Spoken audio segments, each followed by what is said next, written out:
방콕의 숨막히는 열기가 아스팔트 위로 아지랑이처럼 피어오르는 오후. 오래된 선풍기가 힘겹게 돌아가는 식당 주방 구석에서 아리는 묵묵히 접시를 닦고 있었다. 후텁지근한 공기 속에는 땀 냄새와 튀김 기름 냄새, 그리고 이름 모를 향신료 향이 뒤섞여 맴돌았다. 그녀의 검은 피부와 곱슬머리는 주방의 다른 태국인 직원들 사이에서 유독 도드라졌다. 노골적인 시선은 이제 익숙했지만 등 뒤에서 수군거리는 소리는 여전히 날카로운 유리 조각처럼 가슴을 파고들었다. 루크렁, 혼혈. 아프리카계 아버지의 얼굴은 기억나지 않았다. 아버지는 그녀가 아주 어릴 때 떠났고 시장 한 구석에서 작은 그림 가게를 하던 태국인 어머니마저 몇 해 전 병으로 세상을 떠났다. 퇴근 후 좁고 낡은 아파트 방으로 돌아온 아리는 가방 깊숙한 곳에서 낡은 스케치북을 꺼냈다. 어머니의 손때가 묻은 세상에 하나뿐인 보물이었다. 희미하게 남은 어머니의 목소리가 귓가에 맴도는 듯했다. 아린, 세상이 네게 등을 돌릴 때 너는 너만의 색깔로 세상을 그려나가면 된단다. 그녀는 연필을 쥐었다.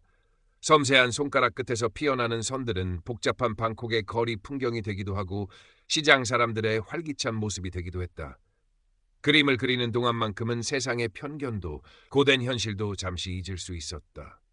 스케치북은 그녀의 유일한 안식처이자 어머니와의 끊어지지 않은 연결고리였다. 다음 날 식당은 평소보다 더 소란스러웠다. 하이소로 불리는 상류층 자제인 찬이 친구들과 함께였다. 건칠한 키에 밝은 피부, 값비싼 시계와 세련된 옷차림. 그는 늘 그랬듯 아린을 발견하자 노골적인 경멸의 시선을 보냈다. 아린은 애써 그를 무시하며 뜨거운 국수 그릇을 나르고 있었다. 그때 찬의 친구 중 하나가 장난치듯 아린의 발을 걸었다. 균형을 잃은 아린이 휘청거리며 넘어졌고 손에 들고 있던 가방이 바닥에 떨어지며 스케치북이 튕겨져 나왔다. 찬이 스케치북을 집어들었다. 그의 입가에 비웃음이 걸렸다. 이게 뭐야? 네가 그린 건가? 이런 촌스러운 그림으로 뭘 하겠다는 거지? 그는 페이지를 거칠게 넘기며 아린의 그림들을 조롱했다. 아린의 얼굴이 하얗게 질렸다. 돌려주세요. 떨리는 목소리가 거의 들리지 않았다. 차는 아린의 간절한 눈빛을 즐기는 듯했다. 그는 옆 테이블에 얼음이 담긴 음료수 잔을 집어들더니 스케치북 위에 그대로 쏟아부었다. 차가운 액체가 종이 위로 번지며 아린의 그림들을, 어머니의 흔적들을 무참히 지워나갔다. 어이쿠, 실수. 차는 어깨를 으쓱하며 가증스러운 표정을 지었다. 주변에서 낄낄거리는 웃음소리가 들렸다. 아린은 바닥에 주저앉아 속수무책으로 망가져가는 스케치북을 바라보았다. 눈물이 뺨을 타고 흘러내렸지만 소리내어 울 수도 없었다. 심장이 산산조각 나는 것 같았다. 어머니와의 마지막 연결고리가, 그녀의 세상 전부가 눈앞에서 파괴되고 있었다. 찬의 오만한 얼굴과 친구들의 비웃음 소리가 귓속에서 맴돌았다. 조용히 끓어오르기 시작한 것은 단순한 슬픔이 아니었다. 차갑고 단단한 무언가가 그녀의 내면 깊숙한 곳에서 꿈틀거리고 있었다. 그날 밤 아리는 잠들지 못했다. 축축하게 젖어 얼룩진 스케치북을 펼쳐볼 용기조차 나지 않았다. 방 안의 공기는 무겁게 가라앉아 있었고 창밖 방콕의 밤은 여전히 화려한 네온사인과 소음으로 가득했다. 어머니의 마지막 가르침이 떠올랐다. 세상이 널 밀어낼 때 너만의 방식으로 길을 만들어 가렴. 하지만 지금 그녀에게 남은 것은 깊은 절망과 무력감뿐이었다. 찬의 경멸 가득한 눈빛, 친구들의 조롱 섞인 웃음소리가 환청처럼 들려왔다. 그들은 아무렇지도 않게 그녀의 가장 소중한 것을 짓밟았다.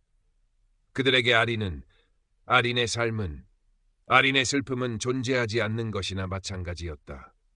다음 날 식당에 출근했을 때 동료인 수다가 걱정스러운 얼굴로 다가왔다. 수다는 활달하고 마음이 따뜻한 친구였다. 아린의 처지를 누구보다 잘 이해해주고 늘 그녀의 편이 되어주었다. 아린, 괜찮아? 어제 그 자식 때문에 많이 속상했지? 수다의 위로에 참았던 눈물이 터져나왔다. 아린은 흐느끼며 어젯밤의 일을 털어놓았다. 스케치북은 단순한 물건이 아니라 돌아가신 어머니 그 자체였다고. 수다는 아무 말 없이 아린의 등을 토닥여 주었다. 정말 너무했네. 그런 놈들은 벌 받아야 해. 수다의 말은 아린의 마음속에 작은 불씨를 지폈다. 벌 받아야 해. 그래, 이대로 당하고만 있을 수는 없었다. 그동안 억눌러왔던 분노가 차갑게 타오르기 시작했다. 하지만 어떻게? 아린에게는 돈도 힘도 배경도 없었다. 찬은 유력한 사업가 집안의 아들이었다. 그의 아버지는 도시 곳곳에 영향력을 행사하는 인물이었다. 정면으로 맞선다는 것은 계란으로 바위치기였다. 나만의 방식으로 길을 만들어 가렴. 어머니의 목소리가 다시 귓가에 울렸다. 아린은 망가진 스케치북을 떠올렸다. 그리고 자신의 손가락을 내려다보았다. 그림. 그것이 그녀가 가진 유일한 무기였다. 그래, 그림으로 싸우는 거다. 찬의 위선적인 가면을, 그의 오만한 얼굴 뒤에 숨겨진 추악한 진실을 그림으로 그려 세상에 알리는 것이다. 그날부터 아린의 밤은 달라졌다. 퇴근 후 그녀는 동네의 허름한 인터넷 카페로 향했다. 자신의 낡은 스마트폰으로는 한계가 있었다. 능숙하게 키보드를 두드리며 찬과 그의 가족, 아버지 회사에 대한 정보를 샅샅이 검색하기 시작했다. 찬의 화려한 소셜미디어 계정에는 봉사활동 사진이나 가족들과의 단란한 모습들이 가득했지만 조금만 깊이 파고들자 전혀 다른 모습들이 드러났다. 익명의 제보 게시판, 가십 사이트, 심지어 해킹된 포럼 등에서 그의 문란한 사생활, 약물 스캔들, 갑질 논란에 대한 이야기들이 조각처럼 흩어져 있었다. 아버지의 회사 역시 깨끗하지 않았다.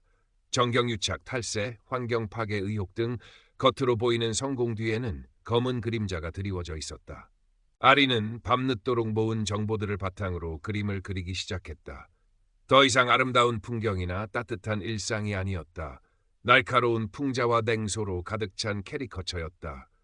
돼지 얼굴을 하고 돈다발 위에 앉아 웃는 찬의 아버지, 명품으로 치장했지만 속은 텅 빈 마네킹 같은 찬, 화려한 가면 뒤에 숨어 눈물 흘리는 약자들의 모습. 그녀는 익명의 소셜미디어 계정을 만들어 그림들을 하나씩 올리기 시작했다. 태그는 간단했다.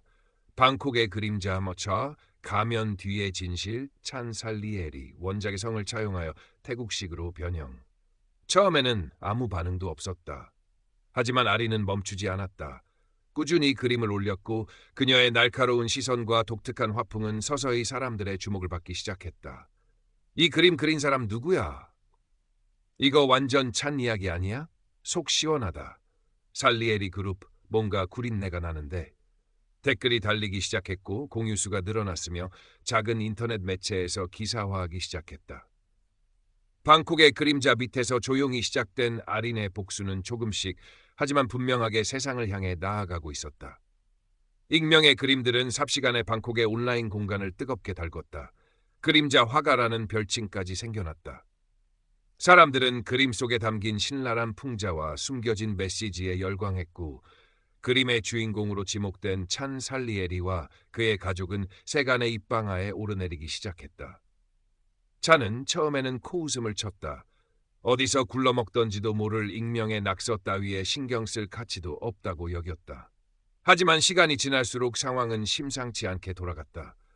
그림들은 점점 더 구체적인 내용을 담기 시작했고 과거의 스캔들이나 아버지 회사의 비리 의혹까지 건드렸다.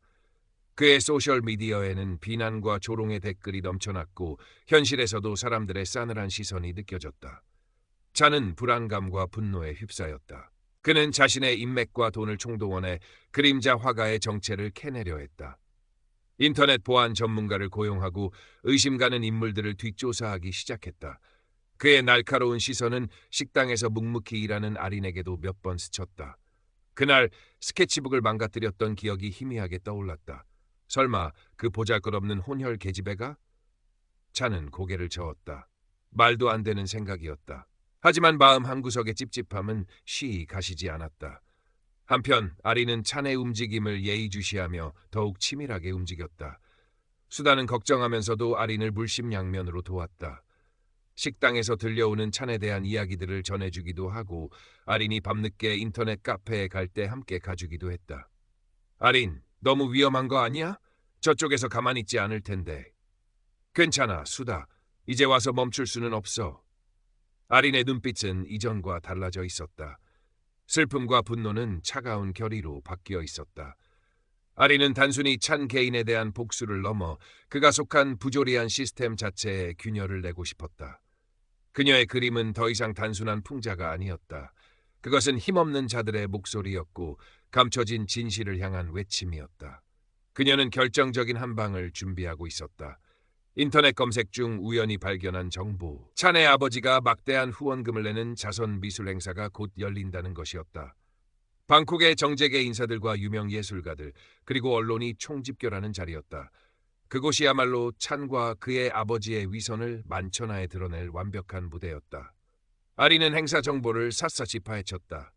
행사장 구조, 참석자 명단, 행사 일정, 심지어 케이터링 업체 정보까지. 그리고 계획을 세웠다. 행사에 잠입하여 자신이 모은 찬의 비행 증거와 아버지 회사의 비리 자료가 담긴 USB를 공개하고 마지막으로 가장 강력한 풍자화를 대중 앞에 선보이는 것. 그것은 엄청난 위험을 감수해야 하는 일이었다. 만약 실패하거나 정체가 발각된다면 그녀의 삶은 끝장날 수도 있었다. 하지만 아린에게는 두려움보다 더 큰 결의가 있었다. 어머니의 스케치북을 짓밟았던 그 순간 그녀의 세상은 이미 한 번 무너졌었다. 더 이상 잃을 것이 없다는 생각이 오히려 그녀를 강하게 만들었다. 행사 당일이 다가올수록 아린의 신경은 날카로워졌다. 밤에는 악몽에 시달렸고 낮에는 혹시 찬의 눈에 띌까봐 불안에 떨었다. 하지만 그녀의 손은 멈추지 않았다. 마지막 풍자화를 완성하고 USB에 담긴 자료들을 몇 번이고 확인했다. 수다는 아린의 마른 손을 꼭 잡아주었다. 조심해야 해, 아린. 무슨 일이 생기면 바로 연락하고. 아린은 희미하게 미소 지으며 고개를 끄덕였다. 방콕의 밤하늘 아래 작은 방의 희미한 불빛 속에서 거대한 폭풍 전야의 고요함 같은 긴장감이 감돌고 있었다. 그녀는 이제 마지막 발걸음을 내디딜 준비를 하고 있었다. 자선 미술 행사가 열리는 날 방콕 시내의 최고급 호텔 연회장은 화려함의 극치를 달렸다. 눈부신 샹들리에 아래 값비싼 드레스와 턱시도를 차려입은 사람들이 샴페인 잔을 부딪히며 웃고 떠들었다. 벽에는 유명 작가들의 값비싼 미술품들이 걸려 있었고 공기 중에는 고급 향수 냄새와 위선적인 미소들이 뒤섞여 떠다녔다. 아리는 능숙하게 사람들 사이를 헤집고 음료를 날랐다. 그녀는 행사를 담당하는 케이터링 업체의 임시 직원으로 위장 잠입하는 데 성공했다. 수다가 예전에 그 업체에서 잠시 일했던 경험 덕분에 직원 유니폼과 출입증을 구하는 데 도움을 주었다. 짙은 화장과 단정하게 묶어올린 머리, 그리고 평범한 유니폼은 그녀의 진짜 모습을 감춰주었다. 하지만 심장은 미친 듯이 뛰고 있었다. 사방에 널린 경호원들과 날카로운 눈빛으로 주변을 살피는 행사 관계자들. 그리고 저 멀리 아버지 옆에서 가식적인 미소를 지으며 사람들과 악수하는 찬의 모습이 보였다. 아리는 숨을 죽이고 기회를 엿보았다. 그녀의 목표는 연회장 중앙 무대 옆에 설치된 대형 스크린과 음향 장비였다. 행사 중간 주요 기부자들을 소개하는 순서에 맞춰 준비한 USB를 연결하고 마지막 그림 파일을 띄우는 것이 계획이었다. 그녀는 빈잔을 치우는 척하며 무대 근처로 접근했다. 심장이 목구멍까지 차오르는 듯한 긴장감 속에서도 그녀의 눈은 냉철하게 상황을 살폈다. 그때였다. 찬의 시선이 아린에게 잠시 머물렀다. 그의 미간이 살짝 찌푸려졌다. 낯익은 얼굴. 어디서 봤더라? 찬은 고개를 갸웃거리며 아린을 유심히 쳐다봤다. 아린은 심장이 멎는 것 같았지만 애써 태연한 척하며 고개를 숙이고 자리를 피했다. 하지만 이미 늦었다. 찬의 눈빛이 확신으로 바뀌는 것을 보았다. 그날 식당에서 스케치북을 짓밟았던 그 여자. 감히 이런 곳에 숨어들어 무슨 짓을 꾸미려는 거지? 찬의 얼굴에 분노와 당혹감이 스쳐 지나갔다. 그는 조용히 경호원에게 무언가를 지시했다. 아리는 찬의 움직임을 포착하고 직감했다. 시간이 없었다. 그녀는 더 이상 망설일 수 없었다. 주변의 시선 따위는 아랑곳하지 않고 무대 뒤편의 장비실로 향했다. 경호원 2명이 그녀의 뒤를 쫓기 시작했다. 아리는 필사적으로 달렸다. 좁은 복도를 지나 장비실 문을 열고 안으로 뛰어들었다. 문을 잠그려는 순간 경호원들이 거칠게 문을 밀치고 들어왔다. 아리는 작은 몸으로 필사적으로 저항했지만 역부족이었다. 경호원에게 팔이 붙잡히는 순간 아리는 마지막 힘을 다해 외쳤다. 수다! 지금이야!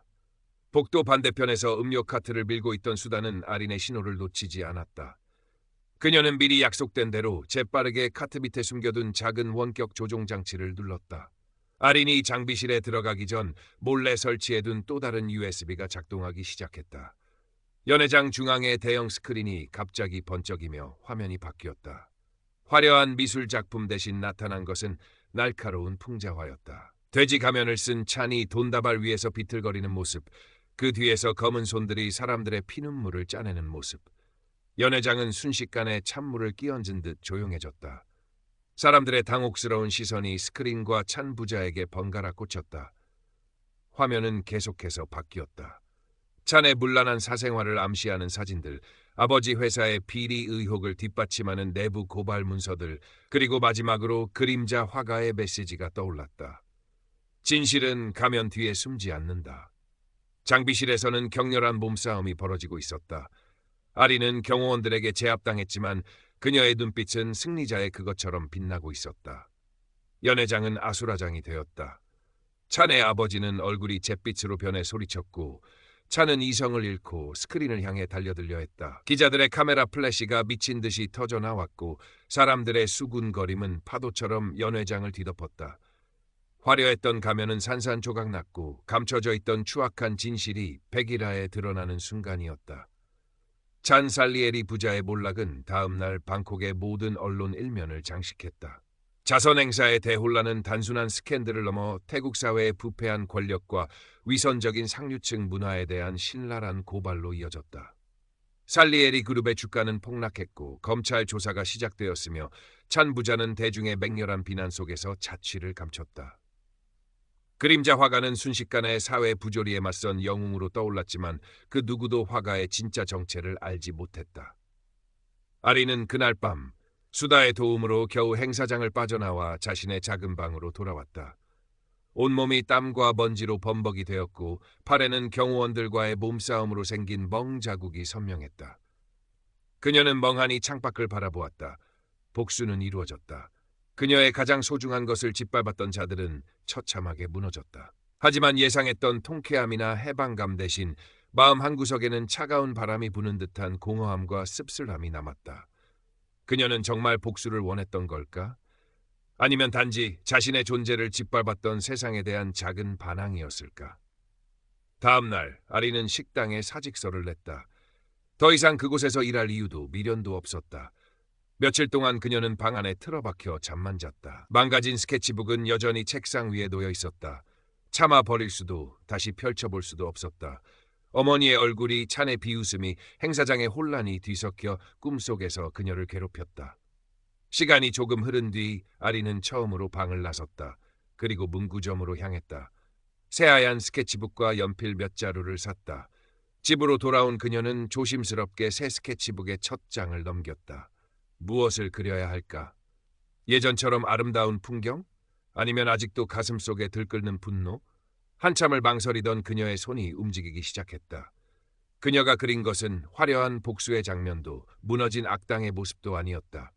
그것은 어두운 방 한구석에서 빛바랜 어머니의 사진을 보며 조용히 눈물 흘리는 자신의 모습이었다. 상처받고 분노하고 복수하고 그리고 결국 혼자 남겨진 자신의 초상. 그림을 그리는 동안 그녀는 처음으로 자신의 감정을 똑바로 마주할 수 있었다. 슬픔, 분노, 죄책감, 공허함. 복수는 상처를 치유해주지 못했다. 오히려 또 다른 상처를 남겼을 뿐이었다. 하지만 그림은 달랐다. 그림은 그녀의 감정을 담아내고 이해하고 어루만져 주었다. 어머니가 왜 그토록 그림을 사랑했는지, 왜 그녀에게 그림을 가르쳐 주었는지 이제야 조금 알 것 같았다. 수다가 걱정스러운 얼굴로 아린의 방을 찾아왔다. 아린, 괜찮은 거야? 연락도 없고 걱정했잖아. 아린은 담담하게 미소 지으며 새로 그린 그림을 보여주었다. 수다는 말없이 그림을 바라보다가 아린의 어깨를 감싸 안았다. 힘들었지? 이제 다 괜찮을 거야. 두 친구는 아무 말 없이 서로의 온기를 나누었다. 며칠 후 아린은 짜뚜짝 주말시장 한 구석에 작은 돗자리를 폈다. 새 스케치북과 연필 몇 자루, 그리고 용기를 내어 그린 몇 장의 작은 그림들. 방콕의 거리 풍경, 시장 사람들의 미소, 고양이의 익살스러운 표정. 아직은 서툴고 부족했지만 그녀의 그림에는 이전에는 없던 무언가가 담겨 있었다. 삶의 고단함과 슬픔을 넘어선 잔잔하지만 단단한 힘. 사람들이 그녀의 작은 좌판 앞에 멈춰서서 그림을 구경하기 시작했다. 한 외국인 관광객이 미소 지으며 그림 한 장을 사갔다. 아리는 어색하지만 진심 어린 미소를 지으며 감사를 표했다. 그녀의 피부색이나 배경을 신경 쓰는 사람은 아무도 없었다. 오직 그녀의 그림만이 존재할 뿐이었다. 해가 뉘엿뉘엿지며 짜뚜짝 시장의 소란스러움도 조금씩 잦아들었다. 아리는 돗자리를 정리하며 하루의 수입을 세어보았다. 많지는 않았지만 스스로의 힘으로 번 돈이었다. 식당에서 접시를 닦던 때와는 다른 종류의 뿌듯함이 밀려왔다. 그녀는 가방에 그림 도구들을 챙겨넣고 시장을 나섰다. 익숙한 길을 따라 집으로 향하는 발걸음은 이전보다 조금 가벼워진 듯했다. 집으로 돌아가는 길, 그녀는 잠시 걸음을 멈춰왔 새벽 사원이 보이는 강가에 섰다. 차오프라야 강 위로 유람선들이 불빛을 반짝이며 지나갔고 강 건너편 사원의 첨탑은 저녁 노을 속에서 황금빛으로 빛나고 있었다. 아름다운 풍경이었지만 그녀의 마음은 복잡했다. 찬과 그의 아버지는 어떻게 되었을까? 아마도 법의 심판을 받고 있거나 아니면 또 다른 방식으로 그들의 부와 권력을 이용해 빠져나갔을지도 모른다. 세상은 그렇게 쉽게 변하지 않는다는 것을 그녀는 알고 있었다. 하지만 아리는 더 이상 그들의 소식에 귀 기울이지 않았다. 그녀의 복수는 끝났다. 그것이 정의였는지 아니면 또 다른 폭력이었는지 아직도 확신할 수 없었다. 분명한 것은 그 과정에서 그녀 자신도 변했다는 사실이었다. 그녀는 더 이상 과거의 상처에 갇혀 사는 연약한 소녀가 아니었다. 그림을 통해 세상과 소통하는 법을 배웠고 자신의 힘으로 일어서는 법을 배우고 있었다.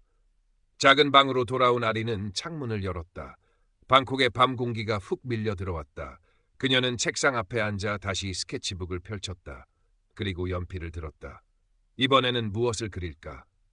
그녀는 잠시 눈을 감고 어머니를 떠올렸다.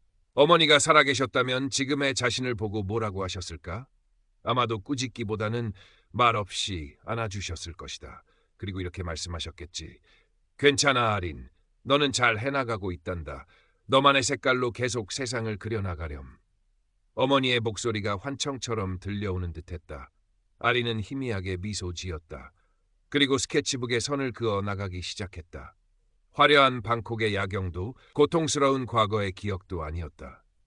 그녀가 그린 것은 짜뚜짝 시장 한국 운무에서 작은 좌판을 펴고 앉아 수줍지만 진심 어린 미소로 사람들을 맞이하는 자신의 모습이었다. 그림 속의 그녀는 더 이상 혼혈이라는 굴레나 가난이라는 현실에 얽매이지 않았다. 그녀는 그저 그림을 사랑하는 한 사람의 예술가였다. 아직 가야 할 길은 멀었다. 세상의 편견은 여전히 존재할 것이고 삶의 무게는 때때로 그녀를 짓누를 것이다. 하지만 이제 아린에게는 스케치북과 연필이 있었다. 그리고 그림을 통해 세상을 마주할 용기가 있었다. 그녀는 더 이상 어둠 속에 숨지 않을 것이다. 그녀만의 색깔로 그녀만의 이야기를 담담하게 그려나갈 것이다. 방콕의 밤은 깊어갔지만 아린의 작은 방에는 희미하지만 따뜻한 희망의 불빛이 새어나오고 있었다. 그녀의 새로운 시작은 이제 막 펼쳐지고 있었다. 텅 빈 스케치북의 다음 장처럼 무한한 가능성을 품은 채 시간은 물처럼 흘렀다. 아리는 주말마다 짜뚜짝 시장에 나가 그림을 팔았고 평일에는 작은 공방에서 미술 보조 강사로 일하기 시작했다. 여전히 생활은 넉넉하지 않았지만 식당에서 일할 때와는 비교할 수 없는 만족감과 보람을 느꼈다. 그녀의 그림은 조금씩 사람들에게 알려지기 시작했다. 방콕의 일상적인 풍경을 따뜻하고 섬세한 시선으로 담아낸 그녀의 그림은 많은 사람들의 공감을 얻었다.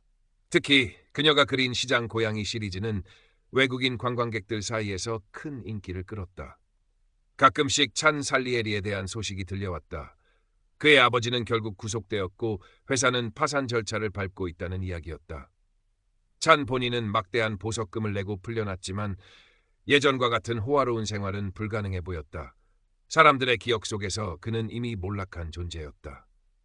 아리는 그 소식을 들을 때마다 복잡한 감정에 휩싸였다.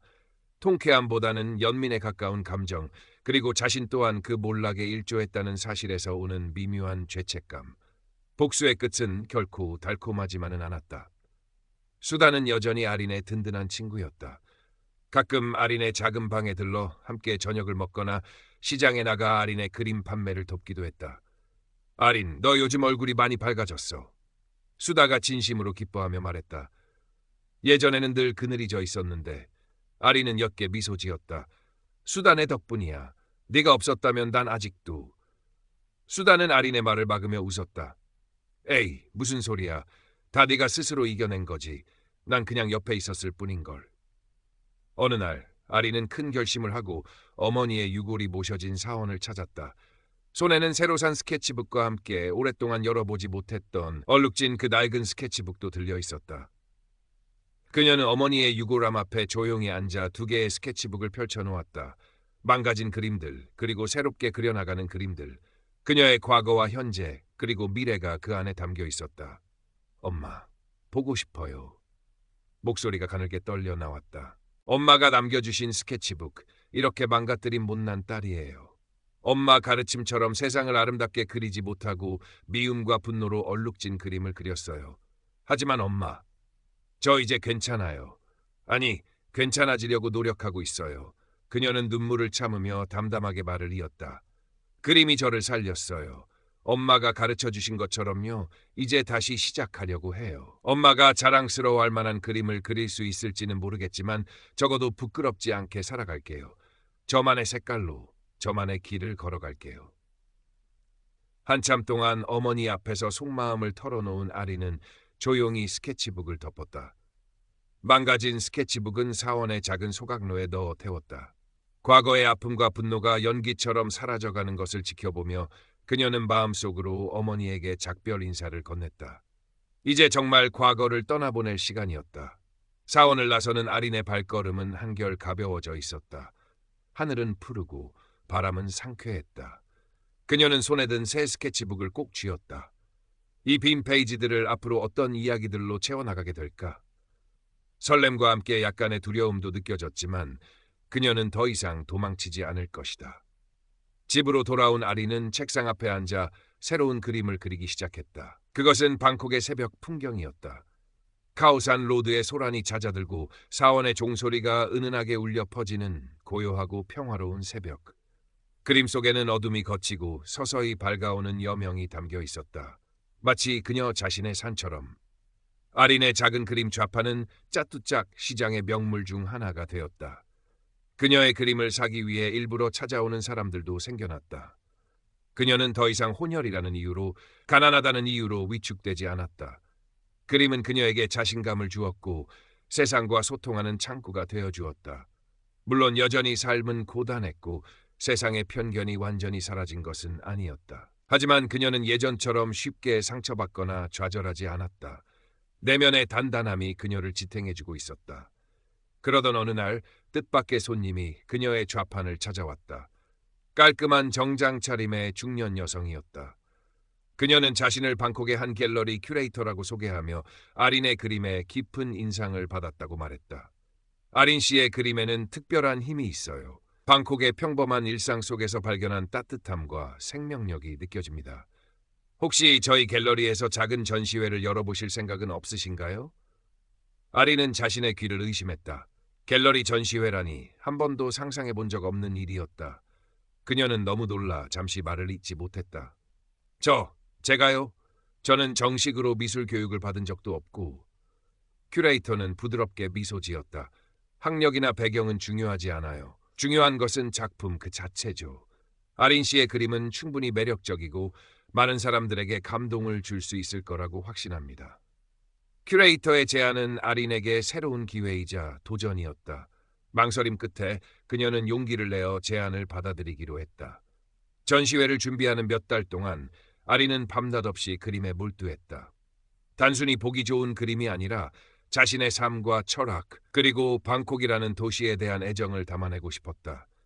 그녀는 시장 사람들의 소박한 삶, 오래된 골목길의 풍경, 길 위의 동물들, 그리고 자신의 내면 풍경까지 다양한 주제를 탐구하며 캔버스를 채워나갔다. 전시회 오픈 당일 아린은 긴장된 마음으로 갤러리 입구에 섰다.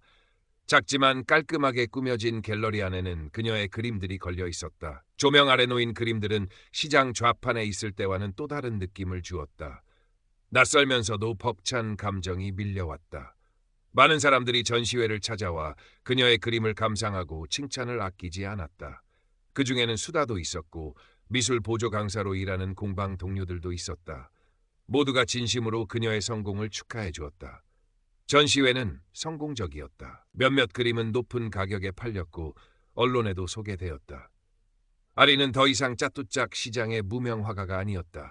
하지만 그녀는 달라지지 않았다.